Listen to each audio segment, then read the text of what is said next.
Good morning everyone. आप सभी का आपके एजुकेशन चैनल हंस एजुकेशन एकेडमी पर हार्दिक स्वागत है। हमारी क्लास चल रही थी साइंस पर। पहले हमने अम्ल और सार पर फर्स्ट क्लास कंप्लीट कर ली है। आज की हमारी ये सेकंड क्लास है। इस क्लास को हम स्टार्ट करने से पहले कुछ क्वेश्चन करेंगे जो कल हमने थ्योरी पढ़ी थी। उस थ्योरी पर आधारित जो क्वेश्चन पूछे गए हैं उन्हीं क्वेश्चनों को हम सोल्व करेंगे, फिर उसके बाद में अपनी अगली क्लास स्टार्ट करेंगे। तो आज की क्लास में मैं आपको दो चार क्वेश्चन करवाऊंगा जो पहले एग्जाम में पूछे गए हैं। हमारा टारगेट है कि 20 में से 20। रेलवे में यानी कि अगर साइंस में 100% क्वेश्चन राइट करना हमें, यानी कि 100% में 100% लाना। अब वहाँ 20 क्वेश्चन पूछे, 30 पूछे या 10 पूछे, 15 पूछे, लेकिन हमें एएलपी में और टेक्नीशियन में 20 क्वेश्चन पूछे जाएंगे हमसे। यही ग्रुप डी में 25 क्वेश्चन पूछे जाते हैं। हर एग्जाम में अलग अलग पूछे जाते हैं। और जो भी स्टेट के एग्जाम है, स्टेट एग्जाम्स, उनके लिए भी ये काफ़ी इंपॉर्टेंट है, क्योंकि साइंस में एनसीईआरटी बेस पे करा रहा हूँ। पूरा कंप्लीट आपको मैं जो नोट्स प्रोवाइड करवा रहा हूँ, आप उन नोट्सों को अपने नोटबुक में नोट करते जाइए और उनका बार बार रिवीजन कीजिए। इनसे बाहर कुछ नहीं जाएगा। मैं आपको क्लास कंप्लीट होने के बाद भी क्वेश्चन सोल्व करवाऊंगा। जैसे हमारा ये अम्ल और सार का चैप्टर कंप्लीट हो जाएगा तो मैं आपको क्वेश्चन करवाऊंगा अलग अलग। आप देखेंगे कि जो मैंने पढ़ाया उससे बाहर कुछ भी नहीं आया हुआ आज दिन तक, चाहे वो कोई सी भी एग्जाम हो। तो आज की क्लास हम स्टार्ट करते हैं। अगर आपको ये वीडियो अच्छा लगे तो इसे लाइक करना, शेयर करना और चैनल को सब्सक्राइब करना। तो चलिए दोस्तों, आज का हमारा पहला सवाल है, निम्न में से कौन सा एक अम्ल का गुण नहीं है। हमें यहाँ पूछा गया अम्ल का गुण नहीं है। तो हमने पूछा, कल बताया था कि अम्ल स्वाद में कैसे होते हैं, खट्टे होते हैं। तो अम्ल स्वाद में खट्टे होते हैं, ये राइट है। और अम्ल क्या करते हैं, सार के साथ मिलकर लवण बनाते हैं। और अम्ल क्या करते हैं, नीले लिटमस पत्र को लाल कर देते हैं। तो इसकी ट्रिक है। तो ये तीनों ऑप्शन सही है इसके। तो गलत कौन सा है, स्वाद में क्या होते हैं, कड़वा, ये वाला गलत है हमारा अम्ल के लिए। तो हमारा आंसर ये हो जाएगा। इसकी ट्रिक हमें ऐसे याद रखनी, अनिल के नाम से, अनिल, अनिल के नाम से। तो अम्ल क्या करते हैं, एफ और अम्ल, अम्ल क्या करते हैं, नीले लिटमस पत्र को लाल कर देते हैं। अम्ल क्या करते हैं, नीले लिटमस पत्र को लाल कर देते हैं। और सार जो होते हैं, जो बेस होता है, वो इसका जस्ट उल्टा होगा। वो क्या करेगा, लाल लिटमस पत्र को नीला कर देगा। और स्वाद में कैसे होते हैं सार, कड़वा होता है। तो चलिए, हमारा ये पहला क्वेश्चन हो गया। अब आगे हम क्वेश्चन देखते हैं अगला।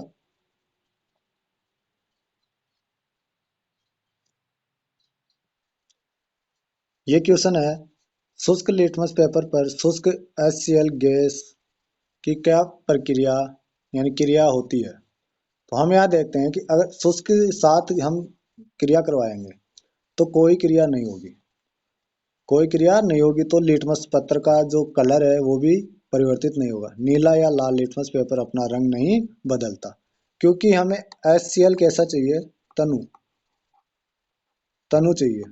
और हमने यहाँ लिया शुष्क, तो यहाँ करेक्ट आंसर ही हो जाएगा। अगला क्वेश्चन हम देखते हैं।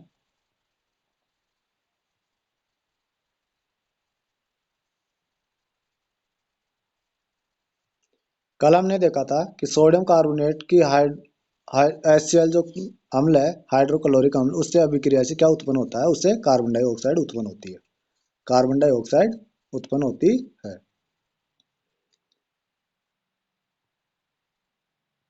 अगला क्वेश्चन है, हाँ ये वाला हमने कर लिया था। इसमें देखिए, अपच का इलाज करने के लिए निम्न में से किस प्रकार की दवाई का प्रयोग किया जाता है। अब मैंने आपको बताया था अपच कब होता है, अपच या जो अम्ल है उसकी अधिकता हो जाती है, अति अम्ल,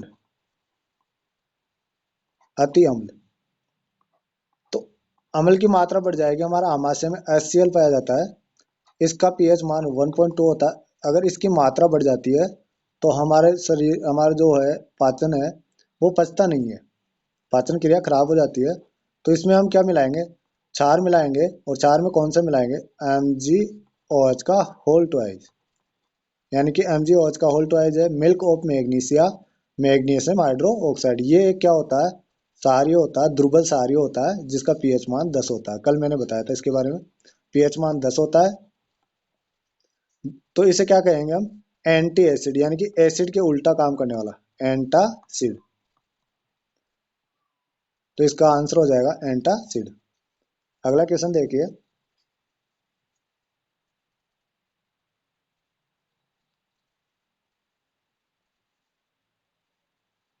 हमने ये भी कर लिया था थेलोपाइटा, वे पौधे जिनमें पौधे के विभिन्न भाग उपस्थित नहीं होते थेलोपाइटा समूह के कहलाते हैं।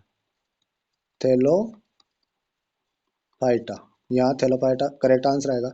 ये हमने पढ़ा था कब, लिटमस के लिए, लिटमस के लिए मैंने कहा था कि लिटमस थेलोपाइटा समूह का, इसमें एक पौधा आता है लिचेन, इससे प्राप्त होता है, लिचेन पौधे से प्राप्त होता है जो थेलोपाइटा समूह का है। तो हमारा आंसर यहाँ थेलोपाइटा हो जाएगा। तो चलिए आज हम यहीं तक रहने देते हैं क्वेश्चन को, अब बाकी क्वेश्चन अगली क्लास में करेंगे।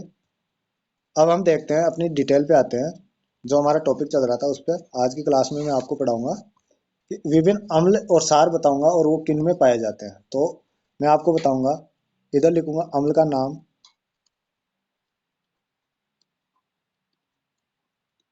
इधर अम्ल का नाम लिखूंगा और इधर स्रोत लिखूंगा कि पाए जाते हैं,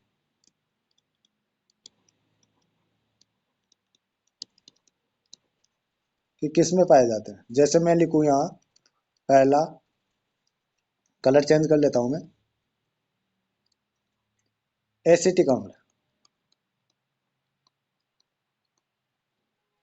एसिटिक अम्ल।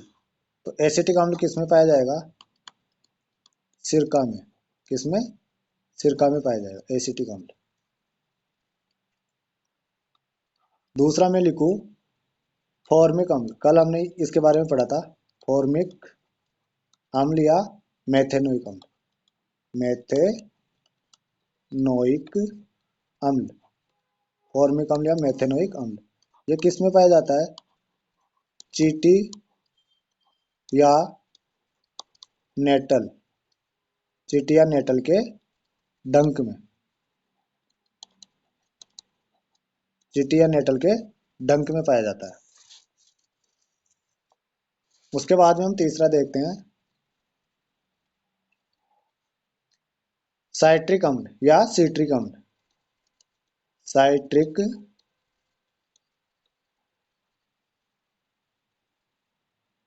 साइट्रिक या सीट्रिक,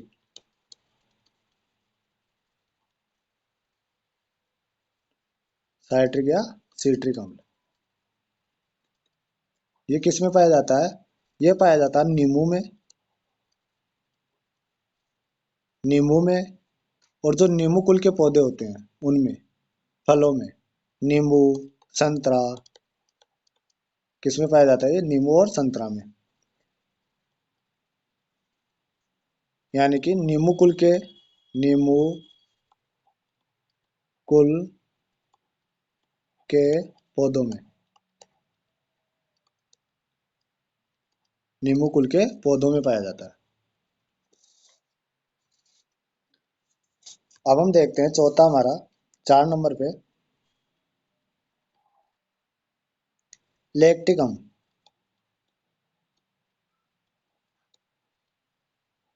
लैक्टिक अम्ल, और लैक्टिक अम्ल किस में पाया जाएगा, दूध में, दही में, दही, खट्टा दूध, खट्टा दूध। तो मैंने बताया आपको, एसिटिक अम्ल सिरका में, फार्मिक या मेथेनोइक अम्ल चींटी के डंक में, नेटल के डंक में, साइट्रिक और सिट्रिक अम्ल नींबू वर्गीय जो कुल के पौधे होते हैं उनमें, नींबू और संतरा में, लैक्टिक अम्ल दूध और जो खट्टा दूध होता है उसमें, और दही में।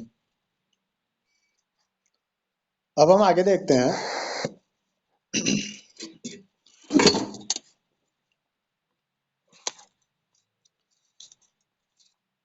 4 उधर करा दिए मैंने, 5वें पे देखते हैं हम, ऑक्जेलिक अम्ल,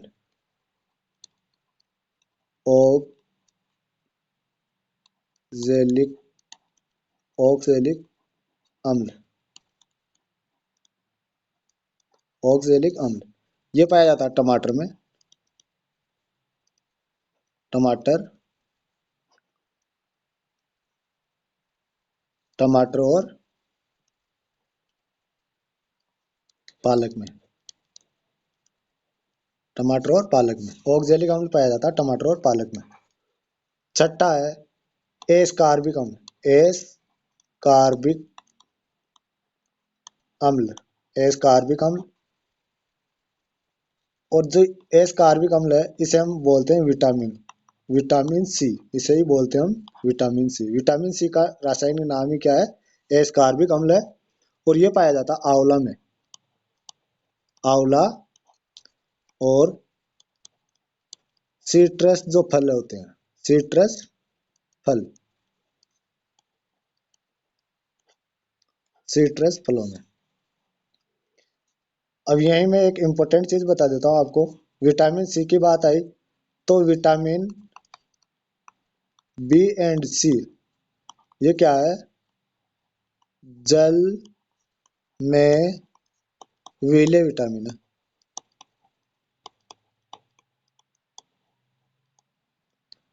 जल में विले विटामिन कौन से हैं, बी और सी। हमें इसे याद करने की ट्रिक, हमें शॉर्ट में इसे याद करना हो तो हमें याद रखना है बस, बस, ब से बी और स से सी, बस। या फिर गई भैंस पानी में, तो बी और सी कहाँ गया, पानी में, यानी पानी में विलय होगा। अब हमारा सातवां होगा यहाँ टार्ट्रिक अम्ल, टार्ट्रिक अम्ल। और ये पाया जाता है इमली में। हमें कैसे याद रखना है, इमली खाते ही हमारे दांत ठठराने लग जाते हैं, तो टार्ट्रिक अम्ल इमली में पाया जाता है और अंगूर में पाया जाता है। इमली, अंगूर और जो कच्चे फल है, कच्चे आम होते हैं, तो टार्ट्रिक अम्ल इमली में, इमली में पाया जाता है।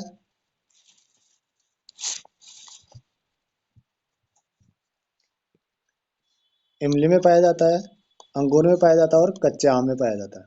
तो हमने देखा ऑक्जेलिक अम्ल टमाटर और पालक में, एस्कार्बिक अम्ल जो विटामिन सी का रासायनिक नाम है आंवला और एसिटिक सिट्रस जो फल होते हैं उनमें। उसके बाद में हमने देखा कि विटामिन बी और सी जल में विलय होते हैं, घुलनशील होते हैं। इसकी ट्रिक है वो है बस। टार्ट्रिक अम्ल इमली, अंगूर और कच्चे आम में पाया जाता है। आगे हम देखते हैं। अब हमने पढ़ लिया अम्ल, अब हम पढ़ेंगे क्षार,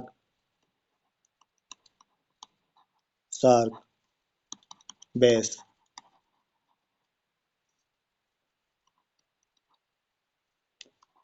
इनके बारे में आपको बता दूं पहले, ये स्वाद में कैसे होते हैं। स्वाद में होते हैं कड़वे, स्वाद में कड़वे होते हैं। और जल में ये क्या देते हैं, ओ एच माइनस आयन देते हैं। जल में क्या देते हैं, ओ एच माइनस आयन। और ये लिटमस पत्र, और वो भी कौन सा, लाल लिटमस पत्र को क्या कर देते हैं, ये नीला, नीला कर देते हैं। और इनकी जो प्रकृति होती है, हम इन्हें कैसे पहचानेंगे कि ये अम्ल है या क्षार है। तो क्षार की पहचान, बेस की पहचान होती है कि ये साबुन के समान होती है। इनकी सतह कैसी होती है, साबुन के समान, स्पर्श,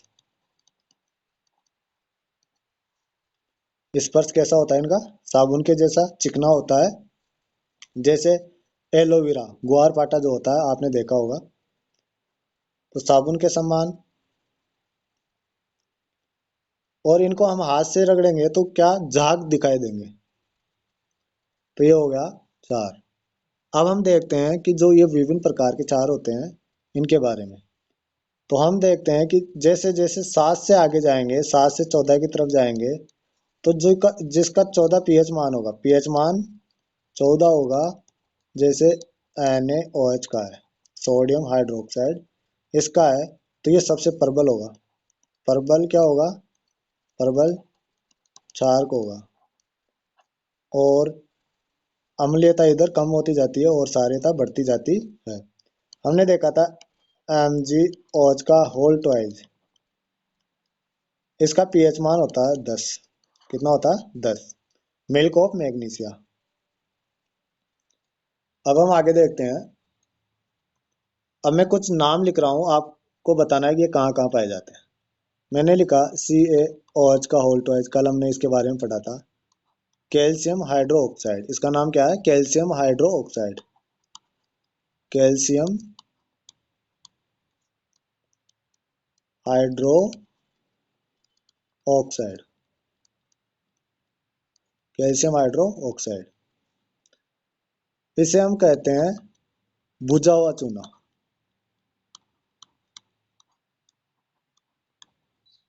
बुझा हुआ चूना। इसकी प्रकृति कैसी है? क्षारीय प्रकृति। इसका यूज अम्लीय मृदा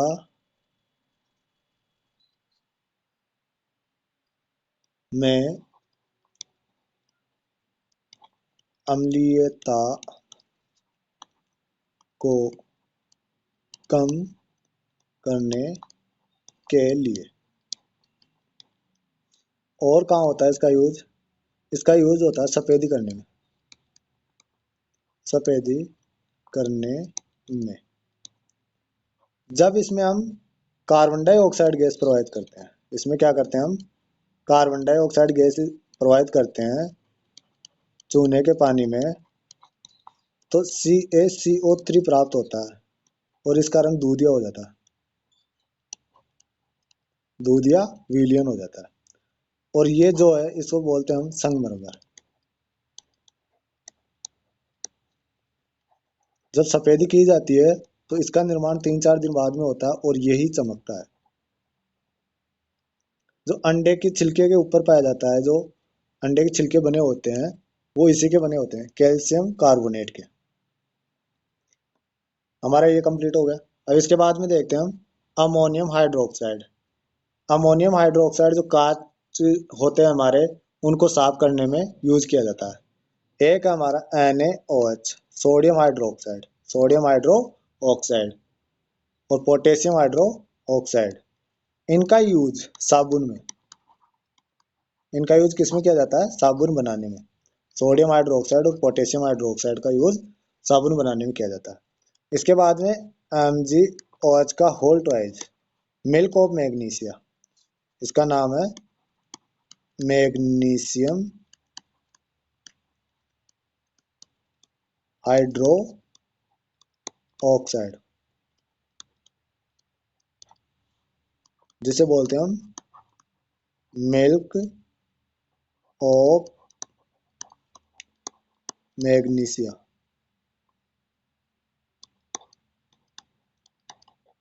मिल्क ऑफ मैग्नीशिया। पीएच कितना होता है इसका? लगभग 10 होता है पीएच मान। और यूज प्रति अम्ल, प्रति अम्ल या एंटासिड, या इसे ही बोलते हैं हम एंटेसिड, यानी कि अम्लीयता को कम करने में, अपच में, अपच में, या फिर अति अम्लीयता में इसका यूज किया जाता है। आगे देखते हैं हम।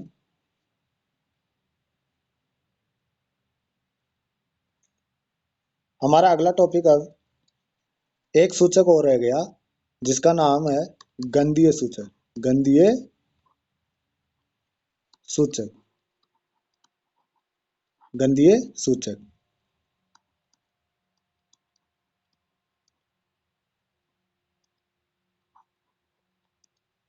गंधीय सूचक। गंधीय सूचक वे सूचक होते हैं जिनकी गंध ना तो अम्ल के समान आए, ना तो अम्ल के जैसे आए, ना क्षार के जैसे आए, इनसे भिन्न आए। इनसे गंध कैसे आए? इन दोनों से भिन्न, यानी कि अलग। तो गंधीय सूचक ऐसे पदार्थ होते हैं, मैं परिभाषा लिखा देता हूं आपको परिभाषा लिखा रहा हूं मैं। परिभाषा देके पूछ सकते हैं आपसे।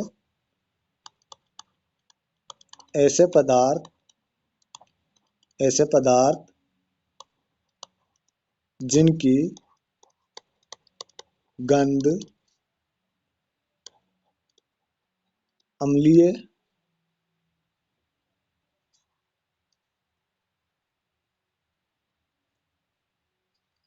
जिनकी गंध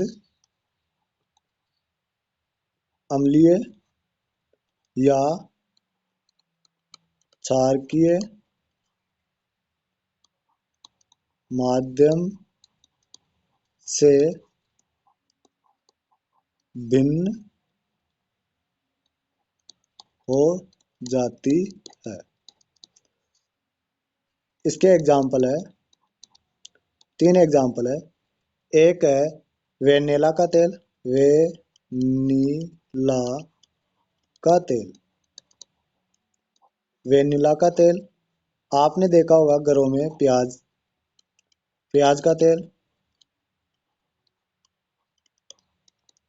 तेल, और तीसरा लौंग का तेल। लौंग का तेल, ये तीनों तेल क्या है? गंधीय सूचक है।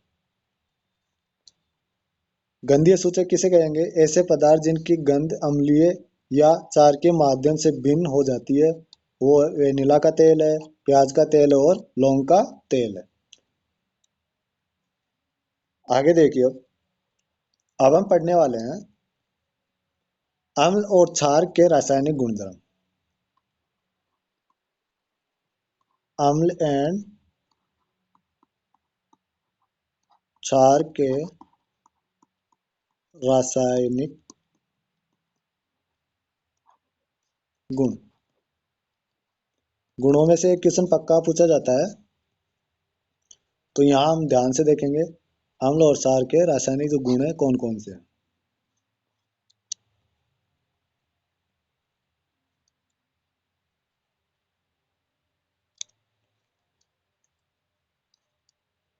पहला देखिए, पहला गुण, अम्ल और जो क्षार है, अम्लों या फिर क्षार को, ये दोनों धातु से क्रिया करके, किससे?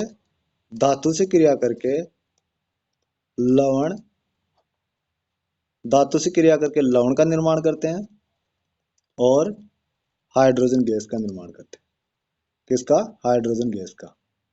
यानी कि यह उत्पाद, ये इधर उत्पाद होते हैं, इधर अभिकारक होते हैं। उत्पाद और अभिकारक। तो हम कह सकते हैं कि अम्ल और क्षार धातु के साथ अभिक्रिया करके लवण तथा हाइड्रोजन गैस का निर्माण करते हैं। तो अम्ल और क्षार धातु के साथ अभिक्रिया करके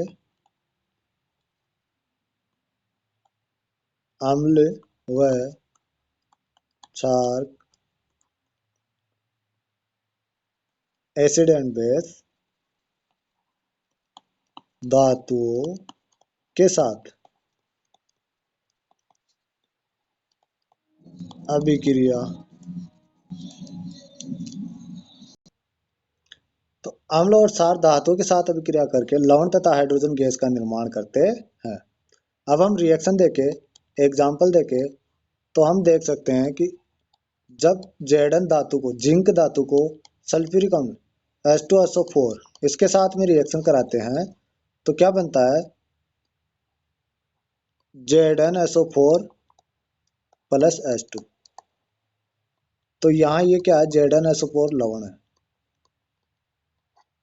ये क्या है? लवण है। और ये क्या है? हाइड्रोजन एक गैस है।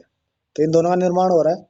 तो हमारे क्वेश्चन पूछा जाएगा कि अम्ल और क्षार धातु के साथ अभिक्रिया करके किसका निर्माण करते हैं। तो हमारा आंसर वहां होगा लवण और हाइड्रोजन गैस का। अब ये क्वेश्चन अम्ल के साथ भी पूछ सकते हैं कि अम्ल धातु के साथ अभिक्रिया करके किसका निर्माण करते हैं, या क्षार धातु के साथ क्रिया करके किसका निर्माण करते हैं। दोनों ही क्या करते हैं, लवण और हाइड्रोजन गैस का निर्माण करते हैं। ये तो हो गया हमारा अम्ल के साथ में। अब हम इसको ही क्षार के साथ में कर लेते हैं। तो हम Zn की रिएक्शन कराते हैं सोडियम हाइड्रोक्साइड किसके साथ, सोडियम हाइड्रो ऑक्साइड के साथ। तो इसके हम दो अणु लेंगे।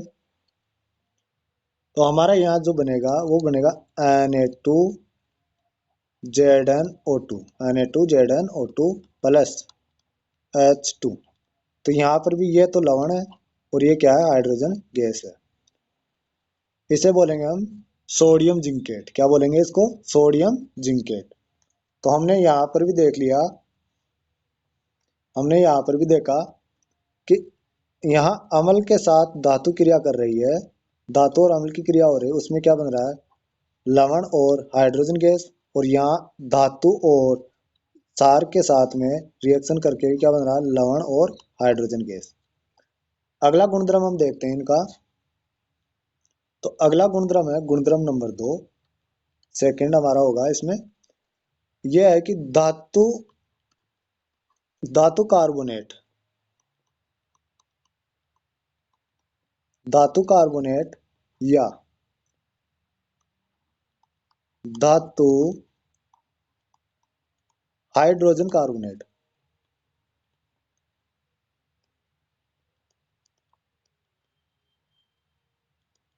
धातु कार्बोनेट या धातु हाइड्रोजन कार्बोनेट, इनकी अभिक्रिया हम अम्ल के साथ करवाए। इनकी क्रिया किसके साथ करवाए, हम अम्ल के साथ, या फिर अम्ल के साथ अभिक्रिया से अभिक्रिया करवाएंगे धातु कार्बोनेटों की और धातु हाइड्रोजन कार्बोनेटों की। अम्ल से अभिक्रिया कराने पर क्या बनता है, अभिक्रिया कराने पर लवण का निर्माण होगा, लवण बनेगा, कार्बन डाइऑक्साइड बनेगी CO2,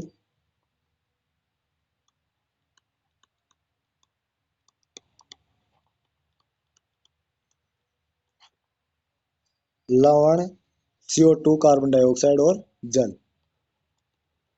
और क्या बनेगा, जल। तो हम देख सकते हैं कि यहाँ क्या बन रहा है हमारे पास, जब अम्लों की रिएक्शन, किनकी, अम्लों की अभिक्रिया, अम्ल की अभिक्रिया हम किसके साथ करवा रहे हैं, धातु कार्बोनेटों के साथ में या धातु हाइड्रोजन कार्बोनेट के साथ में। तब क्या क्या बन रहा है, लवण बन रहा है, CO2 बन रही है, कार्बन डाइऑक्साइड और जल का निर्माण हो रहा है। हम यहाँ रिएक्शन देखें तो हम इसका एग्जाम्पल ले सकते हैं। धातु कार्बोनेट, धातु कार्बोनेट में एक तो Na2CO3, Na2CO3 ये है दोने का सोडा, सोडियम कार्बोनेट, सोडियम धातु। या इसकी रिएक्शन हम किसके साथ करवाएंगे, अम्ल के साथ यानी HCl के साथ। तो इसके साथ हम रिएक्शन करवाएंगे तो हमारे पास जो निर्माण होगा वो एक तो बनेगा कार्बन डाइऑक्साइड, एक बनेगा H2O और एक बनेगा लवण, जो क्या बनेगा NaCl, सोडियम क्लोराइड। तो हम यहाँ देख सकते हैं कि दो अणु हमने अम्ल के लिए हाइड्रोजन क्लोराइड के, तो हमारे पास बना कार्बन डाइऑक्साइड, जल और लवण। तो हम कह सकते हैं कि धातु कार्बोनेट, ये धातु कार्बोनेट है, अम्ल के साथ मिलकर कार्बन डाइऑक्साइड बनाता है, जल बनाता है और लवण बनाता है। और इसी प्रकार हम देखें NaHCO3, इसकी भी रिएक्शन हम HCl से करवाते हैं,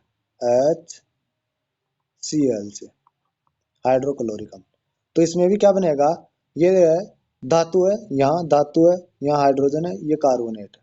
तो हमने देखा धातु हाइड्रोजन कार्बोनेट, तो इसके साथ में अम्ल की रिएक्शन हो रही है, तो ये भी क्या बनाएगा, CO2 कार्बन डाइऑक्साइड जल H2O प्लस लवण, यानी कि NaCl। तो आपने देखा है कि धातु कार्बोनेट और धातु हाइड्रोजन कार्बोनेट अम्ल के साथ अभिक्रिया करके लवण, कार्बन डाइऑक्साइड और जल का निर्माण कर रहे हैं। अब हम देखते हैं तीसरा गुण इसका।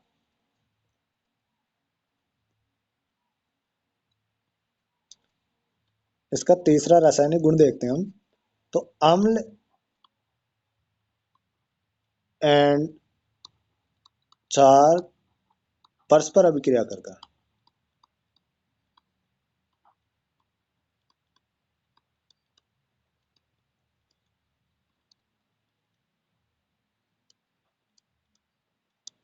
अम्ल और क्षार परस्पर अभिक्रिया करके लवण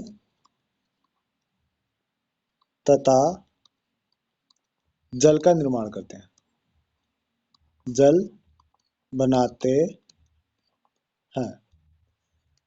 यानी कि अम्ल प्लस क्षार आपस में रिएक्शन करके क्या बनाएंगे, लवण प्लस जल, क्या बनाएंगे, लवण और जल। हम यहाँ अम्ल लेते हैं हाइड्रोक्लोरिक अम्ल HCl प्लस हम क्षार लेते हैं यहाँ सोडियम हाइड्रो ऑक्साइड। जब इनकी रिएक्शन करवाएंगे तो यहाँ देखेंगे कि ये H और OH आपस में क्रिया करके क्या बन जाएगा, जल बन जाएगा। यहाँ हाइड्रोजन के दो अणु है तो दो ले लिया, तो H2O। अब बचा क्या, Cl और इन क्लोरीन और सोडियम, तो NaCl। तो ये हो गया जल और ये हो गया लवण। ये है सोडियम क्लोराइड, साधारण नमक। ये क्या है, साधारण नमक। इस अभिक्रिया को हम नाम देते हैं, जो ये गुण है अम्ल और क्षार अभिक्रिया करते हैं उसको, तो इसे कहते हैं उदासीनीकरण अभिक्रिया। उदासीनीकरण अभिक्रिया। उदासीनीकरण अभिक्रिया क्यों कहते हैं, क्योंकि इसमें अम्ल और क्षार आपस में क्रिया करके एक दूसरे के गुणों को क्या कर रहे हैं, अम्ल एंड क्षार गुणों को क्या कर रहे हैं, नष्ट, यानी समाप्त कर रहे हैं। क्या कर रहे हैं, समाप्त,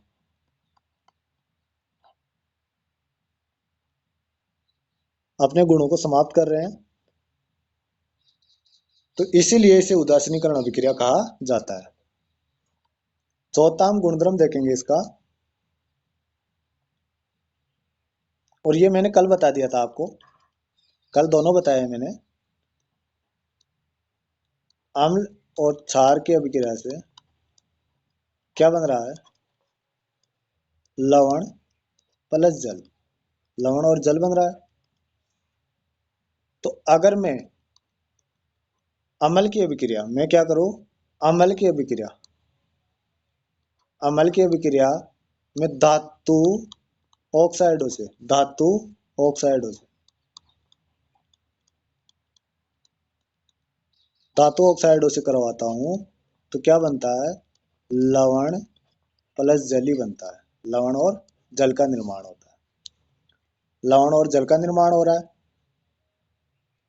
हम अम्ल और क्षार की अभिक्रिया करा रहे थे, जब भी लवण और जल बन रहा था और हमने अम्ल और धातु ऑक्साइड की भी अभिक्रिया कराई, तब भी लवण और जल बन रहा है। यानी कि यहाँ अम्ल तो अम्ल की जगह आया, लेकिन क्षार की जगह क्या आया, धातु ऑक्साइड। तो धातु ऑक्साइड, इसकी प्रकृति कैसी हो जाएगी, धातु ऑक्साइड की प्रकृति कैसी हो जाएगी, धातु ऑक्साइड की प्रकृति कैसी हो जाएगी, क्षारकीय, क्षारकीय प्रकृति। अगला इसी में हम देखते हैं कि अब हम अधातु ऑक्साइड, अधातु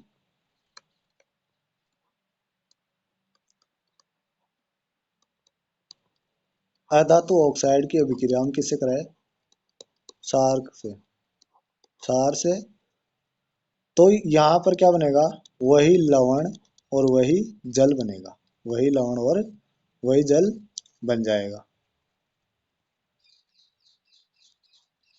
क्या बनेगा, लवण और जल H2O। तो अब हम यहाँ देखते हैं,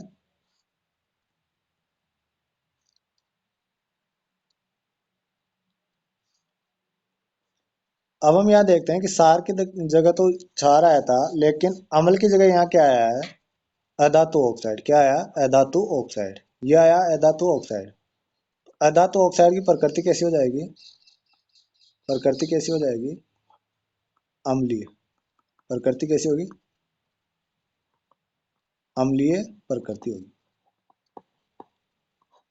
तो हम नोट करके लिख सकते हैं, नोट, पहला नोट होगा धातु ऑक्साइड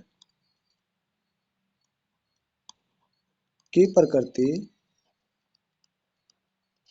कैसी होती है, क्षार की है। और दूसरा नोट होगा हमारा अधातु ऑक्साइड, अधातु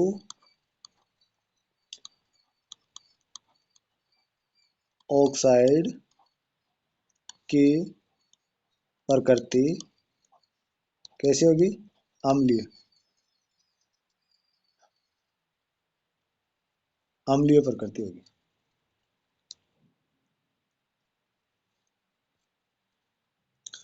तो चलिए दोस्तों, आज की क्लास हम यहीं तक रखते हैं। हम देखते हैं हमने आज क्या क्या पढ़ा है, वापस रिवाइज करते हैं हम। हमने देखा अम्ल किस में, कौन सा अम्ल पाया जाता है, तो एसिटिक अम्ल किस में पाया जाता है, सिरका में। फॉर्मिक अम्ल किस में पाया जाता है, चींटी के डंक या नेटल के डंक में। साइट्रिक अम्ल या सिट्रिक अम्ल नींबू, संतरा और नींबू कुल के जो पौधे होते हैं उनमें। लैक्टिक अम्ल किस में पाया जाता है, दही में और खट्टे दूध में। फिर हमने देखा ऑक्जेलिक अम्ल, वो टमाटर और पालक में पाया जाता है। एस्कार्बिक अम्ल किस में पाया जाता है, जिसका नाम होता है विटामिन सी। विटामिन सी का रासायनिक नाम क्या है, एस्कार्बिक अम्ल। ये आंवला और सिट्रस जो फल होते हैं उनमें पाया जाता है। हमने देखा कि जल में विलेय विटामिन कौन से है, बी और सी जल में विलेय है। तो वसा विलेय विटामिन कौन से हो जाएंगे, वसा में विलेय, वसा में विलेय विटामिन हो जाएगा ए, डी, ई और के, अडेक, ए डी ई के, अडेक, ये हो जाएंगे वर्षा में विलेय विटामिन। फिर हमने देखा टार्ट्रिक अम्ल, इमली और अंगूर और कच्चे आम से। हम आम खाते हैं तब हमारे दांत क्या हो जाते हैं, खट्टे खट्टे हो जाते हैं और ऐसे अजीब से होने लग जाते हैं, वो टार्ट्रिक अम्ल के लिए कारण ही होते हैं। आगे हमने देखा कि बेस जो होता है वो स्वाद में कड़वे होते हैं, जल में OH माइनस आयन देते हैं, लाल लिटमस पत्र को नीला कर देते हैं। लाल लिटमस पत्र को क्या करते हैं, ये नीला कर देते हैं। फिर हमने देखा कि ये साबुन की तरह होता है, चिकना होता है और जब हम इनको हाथ से रगड़ेंगे तो झाग देते हैं। हमने देखा कि जितना ज्यादा पीएच होगा वो उतना ही ज्यादा क्या होगा, बेसिक होगा। क्या होगा, बेस, उतना ही ज्यादा बेस होता जाएगा। सबसे प्रबल NaOH, सोडियम हाइड्रोक्साइड। हमने देखा MgOH का, यानी कि MgOH का होल ट्वाइस, इसका नाम है मैग्नीशियम हाइड्रोक्साइड या मिल्क ऑफ मैग्नीशिया। मैग्नीशियम को दूधिया करता है। तो इसे हम क्या बोलते हैं, एंटी एसिड बोलते हैं। इसका पीएच मान 10 होता है। फिर हमने देखा कि कैल्शियम हाइड्रोक्साइड, कैल्शियम हाइड्रोक्साइड बुझा हुआ चूना इसका नाम है, सार होता है। और इसका यूज किया जाता है, ये इंपॉर्टेंट, इसका यूज किस में किया जाता है, कि अम्लीय मृदा होती है उसको अम्लीयता कम करने में, यानी कि इसका उपयोग अम्लीय मृदा जो होती है उसकी अम्लता को कम करने में किया जाता है। और इसका दूसरा उपयोग है सफेदी करने में। सफेदी करने के 3-4 दिन बाद में इस ये चमक उत्पन्न करता है। और वो चमक किसके कारण उत्पन्न होती है, वो होती है कैल्शियम कार्बोनेट के कारण, जिसे कहते हैं हम संगमरमर। कैल्शियम कार्बोनेट, संगमरमर। जब हम चूने के पानी में कार्बन डाइऑक्साइड गैस प्रोवाइड करते हैं, हम क्या करते हैं, चूने के पानी में कार्बन डाइऑक्साइड गैस प्रोवाइड करते हैं, तो इसका रंग कैसा हो जाता है, दूधिया हो जाता है विलियन का रंग। आगे हमने देखा कि NaOH और KOH, sodium hydroxide potassium hydroxide क्या है, साबुन है, साबुन निर्माण में काम आते हैं। मिल्क ऑफ मैग्नीशिया के बारे में हमने पढ़ लिया, इसका पीएच मान 10 होता है। प्रति अम्ल या एंटी एसिड कहते हैं, अपच में इसका यूज होता है। आगे हमने देखा कि गंधीय सूचक, ऐसे पदार्थ जिनकी गंध अम्लीय और क्षारीय माध्यम से भिन्न होती है, वेनिला का तेल है, प्याज का तेल है और लौंग का तेल है। फिर इसके बाद में हमने आगे देखा कि अम्ल और क्षार के रासायनिक गुण। तो मैंने बताया कि अम्ल और क्षार आपस में अभिक्रिया करके, यानी कि इसमें तो हमने देखा कि अम्ल और क्षार दोनों में से कोई भी हो, धातु से अगर क्रिया कर रहे हैं तो लवण और हाइड्रोजन गैस का निर्माण करते हैं। तो ये क्वेश्चन पूछा गया है। मैं आपको चैप्टर कंप्लीट होने के बाद में बताऊंगा कि अम्ल धातु से अभिक्रिया करके क्या बनाते हैं, लवण और हाइड्रोजन गैस। इसी प्रकार क्षार भी धातु के साथ अभिक्रिया करके क्या बनाते हैं, लवण और हाइड्रोजन गैस। ये हमने एग्जाम्पल देख लिए दोनों। इसके बाद में हमने देखा दूसरा गुण कि धातु कार्बोनेट और धातु हाइड्रोजन कार्बोनेट अम्ल के साथ अभिक्रिया करके क्या बनाते हैं, लवण बनाते हैं। लवण का निर्माण करेंगे, कार्बन डाइऑक्साइड बनाएंगे और जल बनाएंगे। ये हमने दोनों एग्जाम्पल देख लिए, धातु कार्बोनेट के साथ में और धातु हाइड्रोजन कार्बोनेट के साथ में। आगे हमने देखा कि अम्ल और क्षार परस्पर अभिक्रिया करके लवण और जल बनाते हैं। ये वाली रिएक्शन भी हमने देख ली और ये भी पूछा गया है एग्जाम में। जितने मैं टॉपिक करा रहा हूँ वहां से क्वेश्चन एग्जाम में पूछे गए हैं। लवण और जल का निर्माण करते हैं, अम्ल और क्षार आपस में मिलकर लवण और जल बना रहे हैं। ये हमने रिएक्शन देख लिया था। और इसे हम क्या कहते हैं, उदासीनीकरण अभिक्रिया, यानी कि अम्ल और क्षार आपस में अपना गुण नष्ट कर देते हैं। उसके बाद में देखा हमने अम्ल और क्षार लवण और जल बना रहे हैं आपस में क्रिया करके, तो अम्लों की अभिक्रिया हम धातु ऑक्साइड से करवाए तो ये भी लवण और जल बनाते हैं। अम्लों की अभिक्रिया धातु ऑक्साइड से कराने पर लवण और जल बना रहे हैं, यानी कि इनकी प्रकृति जो है, धातु ऑक्साइड की प्रकृति कैसी हो जाएगी, क्षारीय प्रकृति हो जाएगी। और अधातु ऑक्साइड क्षार के साथ में अभिक्रिया करके लवण और जल बनाते हैं, तो इसकी अधातु ऑक्साइड की प्रकृति कैसी हो जाएगी, अम्लीय प्रकृति हो जाएगी। जो हमने यहाँ नोट किया कि धातु ऑक्साइड की प्रकृति कैसी होती है, क्षारीय, और अधातु ऑक्साइड की प्रकृति कैसी होती है, अम्लीय। तो चलिए दोस्तों, आज की क्लास हम यहीं समाप्त करते हैं। आपको ये वीडियो अच्छा लगा हो तो इसे लाइक करना, शेयर करना। फिर मिलेंगे अगली क्लास में। जब तक के लिए जय हिंद, जय भारत, टेक केयर, अपनी तैयारी कंटिन्यू रखिए। Bye bye.